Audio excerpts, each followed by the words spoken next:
Il est peut-être temps de vous parler du fascinant système de classification de la Motion Picture Association of America.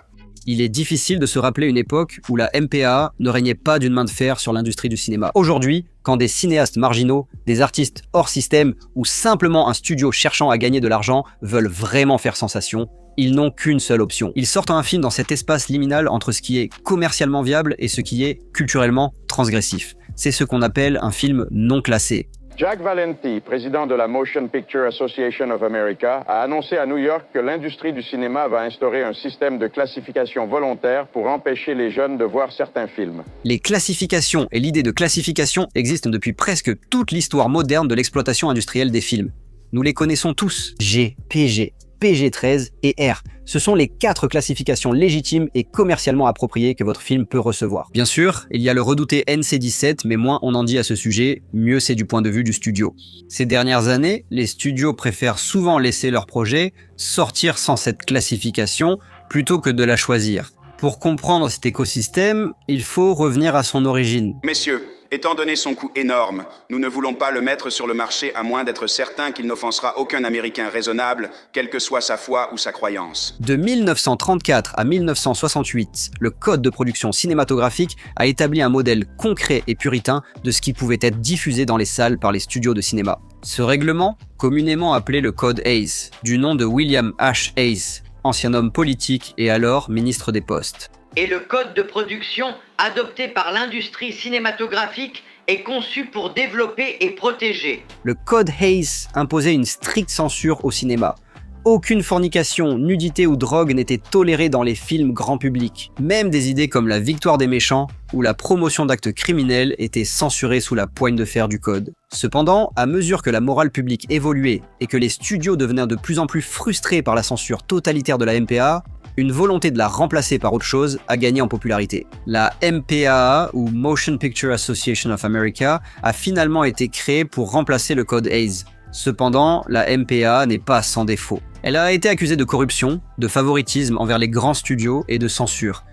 Les membres du comité de classification, qui sont des parents, ne sont ni des dieux ni des idiots. Ils regardent un film et essaient de lui attribuer une classification que le parent moyen considérerait comme une représentation fidèle de ce film. D'accord, maintenant que nous avons vu l'historique, revenons à la question de départ.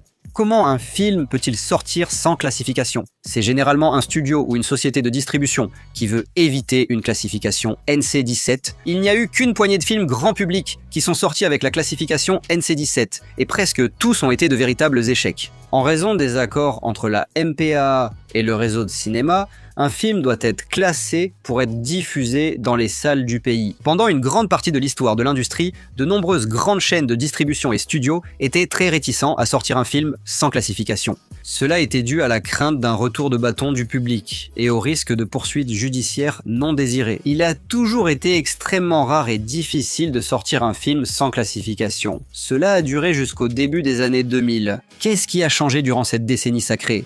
L'essor du DVD. C'est un film sur un disque de format CD. L'image est 2 fois plus nette que celle d'une VHS. Dans les années 80 et 90, la vidéo domestique et la location ont offert aux studios de cinéma une seconde chance. Des projets qui étaient morts au cinéma ont été ressuscités dans les salons du monde entier. Quand les DVD ont fait pareil pour les films, les studios ont cherché d'autres façons de morceler l'offre. Combien de versions pouvaient-ils sortir pour gagner plus d'argent? Des phénomènes éphémères comme les versions longues, les pseudo-suites comme Spider-Man 2.1 ou X-Men 1.5, et, vous l'avez deviné, les éditions sans classification ont inondé le marché. Ces éditions sans classification étaient omniprésentes et presque toujours mauvaises. Elles se résumaient en fait à la version cinéma du film avec 1 ou 2 scènes supplémentaires insérées. Cela est devenu une tendance dans toute l'industrie. En tête de liste, la sortie en DVD sans classification d'American Pie a eu tellement de succès qu'elle a directement engendré de nombreux imitateurs. Des images inédites terrifiantes.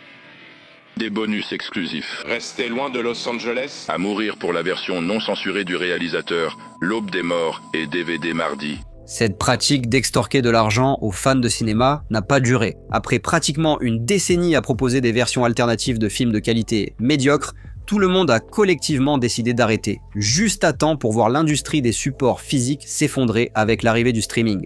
Mais n'ayez crainte, le film sorti sans classification n'a en réalité jamais totalement disparu.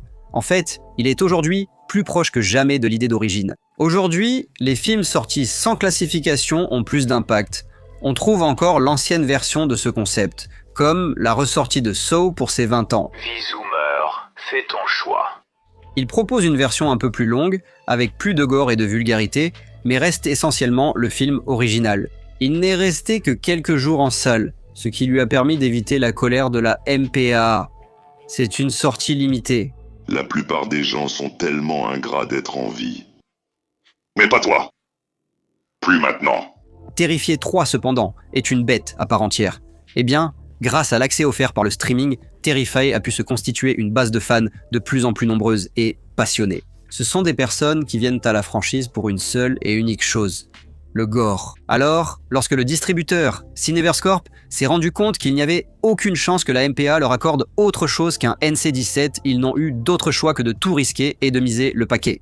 Et alors là, ce pari a vraiment payé pour eux. Le film est sorti sans classification en octobre 2024 et il est devenu le film non classé ayant rapporté le plus d'argent de tous les temps. Le 3e volet de la franchise a rapporté 55,1 millions de dollars lors de son premier week-end et un total de juste un peu plus de 90 millions de dollars. C'est un exploit incroyable pour ce qui était auparavant une curiosité de culte. C'est quelque chose qui, littéralement, n'aurait pas été possible il y a encore 10 ans. En raison de la cannibalisation croissante par le streaming, les cinémas cherchent n'importe quelle excuse pour attirer les gens. Et il n'est pas strictement illégal de distribuer un film sans classification MPAA. C'est simplement très mal vu. Pour un bon film, comme une suite d'une franchise d'horreur reconnue, ils sont prêts à tenter leur chance. Terrifier fait-il exception? Ou deviendra-t-il un modèle pour d'autres contenus transgressifs visant le grand public? Eh mon gars, qu'est-ce qu'il y a dans le sac? Il va nous montrer.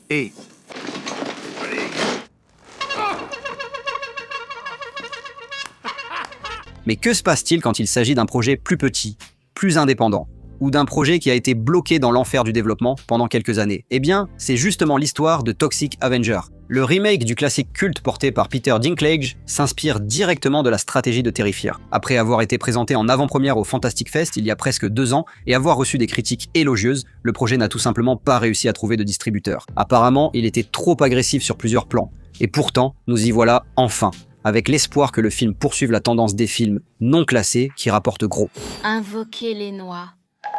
D'accord, j'invoque les noix. Que vous soyez fan de Toxic Avenger, de Terrifier ou simplement un amateur de cinéma en général, cette tendance à sortir des films non classés est en fait une bonne chose. La censure et les directives de classification ont marqué toute l'histoire moderne du cinéma. L'idée que nous pourrions nous éloigner de cela et aller vers quelque chose qui pourrait favoriser de nouvelles voies intéressantes est une perspective enthousiasmante, surtout compte tenu de la morosité générale de l'industrie. Et l'espoir qu'il existe une voie pour que des films plus transgressifs, intéressants et avant-gardistes soient réalisés et vus par le public est un atout culturel. Donc, en réalité, la seule chose à faire maintenant est que tout le monde vienne assister à la première apparition de Toxi sur grand écran depuis plusieurs décennies, à la fois pour lui et pour nous tous. Son visage est tellement terrifiant.